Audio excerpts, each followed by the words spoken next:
Hello everyone, आप सभी का बहुत बहुत स्वागत है हमारे यूट्यूब चैनल अपना सफ़र 786 में। आज की टैरो कार्ड रीडिंग में हम देखने की कोशिश कर रहे हैं आज सुबह आपके पार्टनर आपके बारे में क्या सोच रहे थे, उनकी करंट फीलिंग्स आपको लेकर क्या थीं, क्या चल रहा था उनके दिल दिमाग में। ओके व्यूअर्स, यही देखने की कोशिश कर रहे हैं। ओके, जब तक मैं कुछ कार्ड्स निकाल रही हूँ आपके लिए, आप उस पर्सन को विजुअलाइज करते रहें जिसको भी सोचकर आप इस रीडिंग को देख रहे हैं, और उस इंसान के लिए पॉजिटिव बने रहें। ये रीडिंग जनरल है, कलेक्टिव लेवल पर है, टाइमलेस है और सभी ज़ोडिएक साइंस के लिए रहने वाली है और जेंडर स्पेसिफिक नहीं है, इसलिए मेल फीमेल मैरिड अनमैरिड सब इस रीडिंग को देख सकते हैं। ओके व्यूअर्स, तो आई होप कि आपने डिसाइड कर लिया होगा कि आप किसके लिए इस रीडिंग को देख रहे हैं। यह हमने कुछ कार्ड्स निकाल लिए हैं, बॉटम से मैं 3 कार्ड्स लूँगी आपके लिए। ओके, और जो हमारे पास कार्ड्स आए हैं वह हैं awareness, harmony, rebirth, projections and bottom of the deck जो हमारे पास कार्ड है वो है कंट्रोल, फाइटिंग एंड पॉसिबिलिटीज़। तो यहाँ पर एक बात क्लियर है कि आपका पर्सन हीलिंग के उस दौर से गुजर रहा है जब वो खुद की ही गलतियों को रियलाइज़ भी कर पा रहे हैं और उनकी जो सोल है काफ़ी अवेकन होती जा रही है। पास में कुछ चीज़ें इस पर्सन के दिमाग से निकल जाया करती थी, यानी कि कुछ चीज़ें समझ कर भी ये पर्सन समझना नहीं चाहता था। तो अब इस पर्सन के दिल में दिमाग में कुछ ऐसे थॉट्स आने लग गए हैं, कुछ ऐसी पॉजिटिव चीज़ें इस पर्सन के दिल दिमाग में आने लग गई हैं आपके कनेक्शन को लेकर, अपनी लाइफ को लेकर। तो ये काफ़ी पॉजिटिव हो गया है पर्सन। ये पर्सन एक पॉजिटिव ऊर्जा जो है ना वो महसूस कर पा रहा है। इस पर्सन को ऐसा लग रहा था सुबह भी जैसे कि एक नया जन्म हुआ है इस पर्सन का। पहले ये बहुत ज़्यादा एंजाइटी और डिप्रेशन में रहा करते होंगे, बट अब इन्होंने खुद को हील किया है।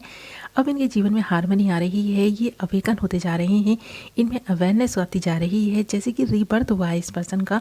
तो इसने पास्ट की कुछ बातें हैं, कुछ चीज़ें हैं, उन्हें छोड़ने का फैसला किया है। और जब से इन्होंने कुछ अपने बैड हैबिट्स को छोड़ा है ना, तो तब से इस पर्सन में काफ़ी ऐसे बदलाव आए हैं आपके रिलेशनशिप को लेकर। ये अच्छे से सोच पा रहा है, आपके बारे में पॉजिटिव रहकर आपके लिए कुछ करने का सोच रहा है। प्रोजेक्शंस भी है हमारे पास नेक्स्ट कार्ड और रिबर्थ है। तो देख रहे हैं ना आप कि इस पर्सन में बहुत सारे ऐसे चेंजेस आए हैं जो आपकी गलतियां ना भी होती थी। तो ये पर्सन अगर आपसे ये कहता था कि आप ही की गलती है, तो अब ये समझ पा रहा है खुद की भी गलती।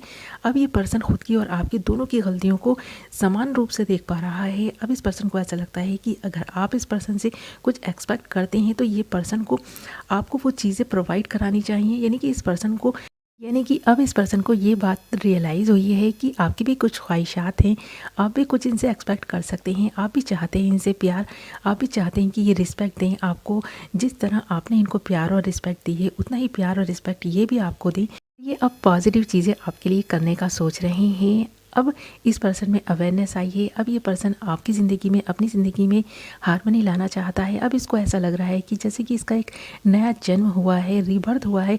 अब ये आपको खुद में और ख़ुद को आप में देख पा रहा है।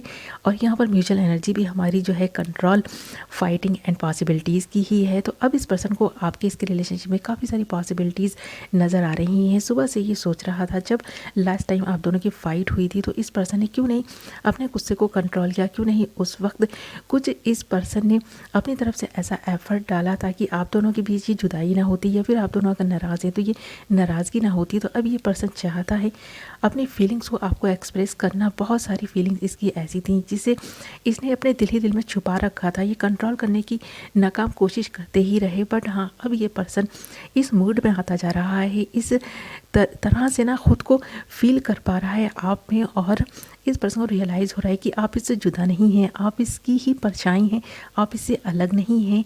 तो कब तक ये अपने इमोशंस को इस तरह छुपा कर रखेगा आपसे। तो अब ये चाहता है अपने इमोशंस को आपको बताना और जो भी मिसअंडरस्टैंडिंग से उनको क्लियर करना। अब इस पर्सन को ऐसा लगता है कि आप दोनों के बीच कुछ नाराज़गी है, कुछ अनबन है, या आप दोनों एक दूसरे से सेपरेट हैं। तो वो सिर्फ आप ही की गलती की वजह से नहीं है, इनकी भी कुछ गलतियां थीं। तो आज सुबह से ही आपको बहुत मिस कर रहे हैं और अपनी गलती को रियलाइज़ कर पा रहे हैं और सोच भी रहे हैं कि इन गलतियों को सुधार कर फिर से एक नया इंसान बनना जाए, एक नई शुरुआत की जाए इस रिलेशनशिप की, और ये जो भी मिसअंडरस्टैंडिंग्स हुई हैं इनको क्लियर किया जाए। तो ये पर्सन काफ़ी आपके बारे में ओवर थिंकिंग कर रहा था और अपनी गलती को रियलाइज़ कर पा रहा था। और ये पर्सन चाहता है इस रिलेशनशिप में कुछ एफर्ट्स भी डाले जाएँ। तो ये पर्सन ना आज सुबह से इन सारी चीज़ों के बारे में सोचे जा रहा था, आपके बारे में सोचे जा रहा था, आपके लिए कुछ करने का सोच रहा था। सुबह से ये पर्सन आपके इसके रिलेशनशिप को लेकर काफ़ी सीरियस था।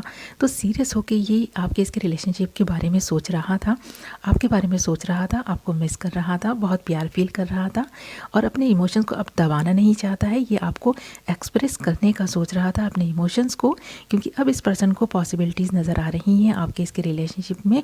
ओके व्यूअर्स, तो ये थी आपकी रीडिंग। आई होप आपको पसंद आई होगी, कुछ तो क्लैरिटी मिली होगी, कुछ तो रेजोनेट की होगी।